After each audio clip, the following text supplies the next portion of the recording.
that Assad's a nasty guy, although I think there's still some doubt that he was, whether he ordered the gas being used or whether somebody in his government did it in an effort to sabotage him rather than help him. There's a lot of stuff up in the air, it seems, and I'm not echoing talking points to many foreign governments. These are things that Republican and Democratic members of Congress are saying. What's your take on this? Right. Well, I think they have some real questions. I mean, first of all, isn't that where we begin this whole discussion? And that is, there is no hurry. If there's an element of punishment, there's many ways to go at that. And rather than learning from what we should have learned in Iraq, at least the inside beltway, the top leadership inside that beltway still doesn't get it. And they don't get to, the American public has a great sense of when they're getting hustled, and they've seen this hustle before. They saw it when we were lied, cheated, right on into a war that was completely unnecessary, based on ideas of weapons of mass destruction that didn't exist, chemical weapons that were going to be used against our children if we didn't attack. We heard the same kind of language that we heard from Kerry today, when he talks about if we don't do something, this list of horrors will take place in the future. It was never very specific, Tom. Nobody ever told us in Iraq what was going to happen after we worked through the idea that there were no weapons of mass destruction, after it was clear there were no chemical weapons that we had to worry about in the United States. But so for Kerry to be using language like that is just nothing but a red flag for anybody that's rational, to say this is all happening again. And the pushback in the Beltway right now is critically important. I never thought I would see progressives joining hands with the Tea Party, but you know what? I'm glad to see it.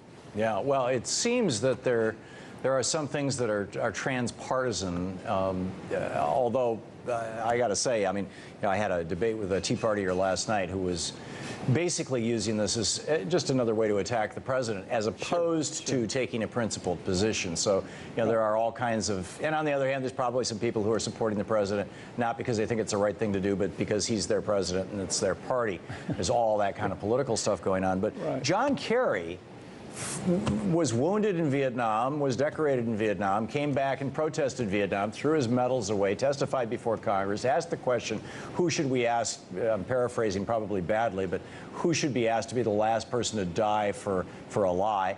The Gulf of Tonkin that started the Vietnam War literally did not even happen. Shades of non-existent WMD. How is Kerry getting sucked into this thing? Is there something in the air there in the White House? Kerry is the new Colin Powell, Tom. Kerry is caught up in the energy of all this the same way that Colin Powell was caught up. Colin Powell was also a war hero. He was a Vietnam veteran, very distinguished soldier, very capable soldier. It wasn't that he didn't know better, but when he appeared in front of the UN and he made up these fantastic, or participated, didn't make them up, but participated in these fantastic stories about Iraq being willing to launch missiles with us in those aluminum tubes that he showed the UN. It's an interesting thing. Lawrence Wilkerson was his, he was one of his advisors during that time. Yeah.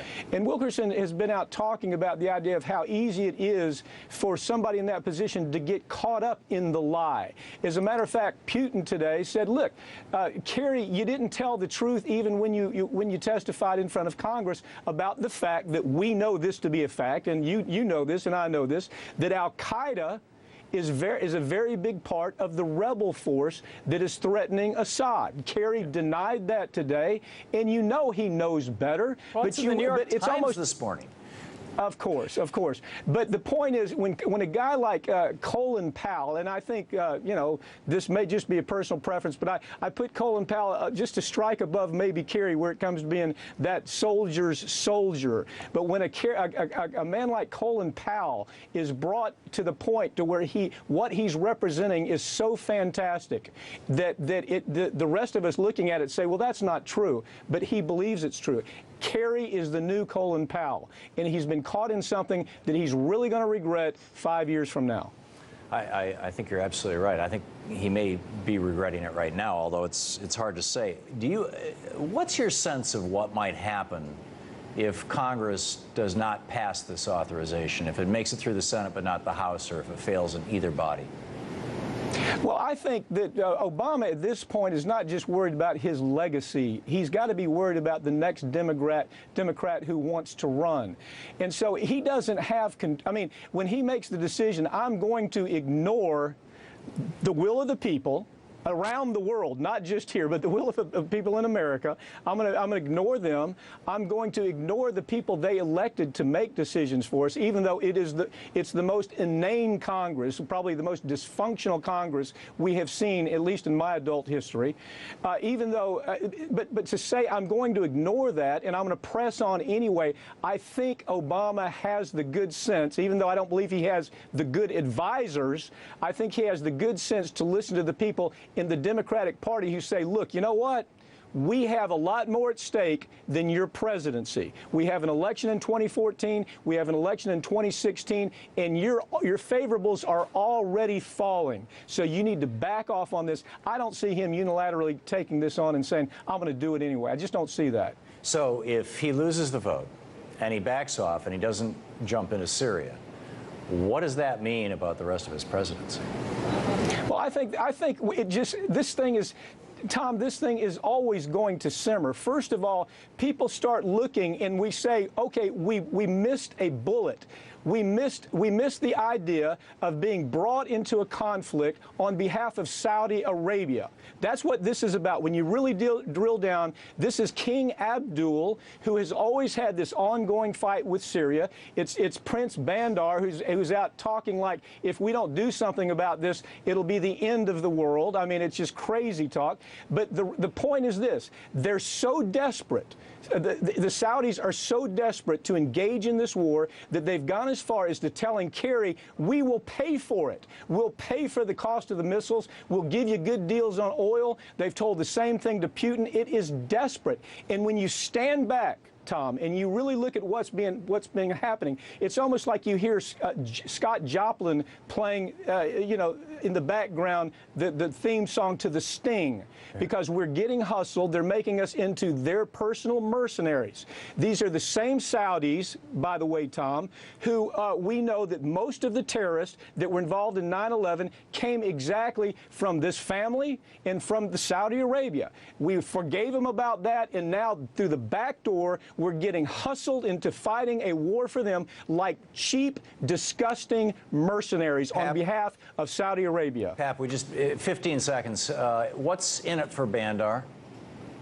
Bandar just absolutely wants to dissolve the Assad regime because of Iran. He'd rather weaken that whole scene. And oil is also in there for our prince and for our King Abdul. It's very close. It's a very, very easy line to take it from where they are to the Gulf and on through the Mediterranean. So there's a lot of reasons that they would like to end the Assad It's an regime. amazing thing. Mike Papantonio, thanks for joining me tonight. Thank you, Tom.